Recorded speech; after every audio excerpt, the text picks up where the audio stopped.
Arakan'da 3 Haziran 2012 günü başkent Akyar'dan Mavdav şehrine gitmekte olan 10 Arakanlı Müslümanın Budist fanatiklerce katledilmesinin akabinde yüzlerce Müslüman bu saldırıyı protesto etmek için Mavdav şehrindeki merkez camiinde toplandı.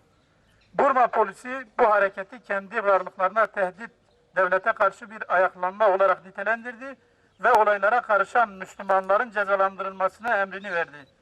Budist fanatikler Burma polisi Müslümanlara saldırdı ve çıkan çatışmalarda çok sayıda Müslüman yaralandı ve şehit edildi. Müslüman köy ve kasabalarına baskınlar düzenlendi. Bölgede Haziran ayından bu yana 1000'in üzerinde Arakanlı Müslüman şehit edildi, katledildi.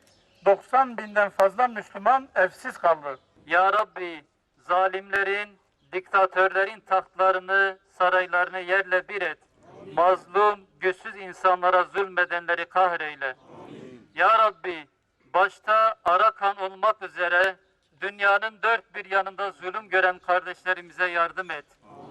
Arakan'daki kardeşlerimizi sahipsiz bırakma. İslam dünyasını, Müslüman idarecileri Arakanlı kardeşlerimiz için harekete geçir.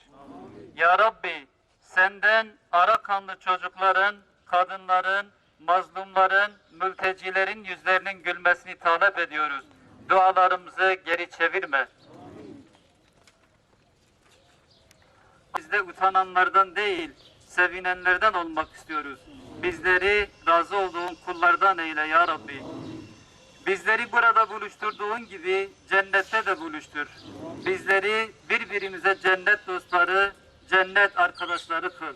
Ya Rabbi, sadece senin rızan için yaşamak, sadece senin rızan için ölmek istiyoruz. Bize izzetli, şerefli bir hayat ve ölüm nasip eyle. Bizleri Müslüman olarak yaşat, Müslüman olarak öldür ve salihlerin arasına kat. Amin. Velhamdülillahi Rabbil alemin.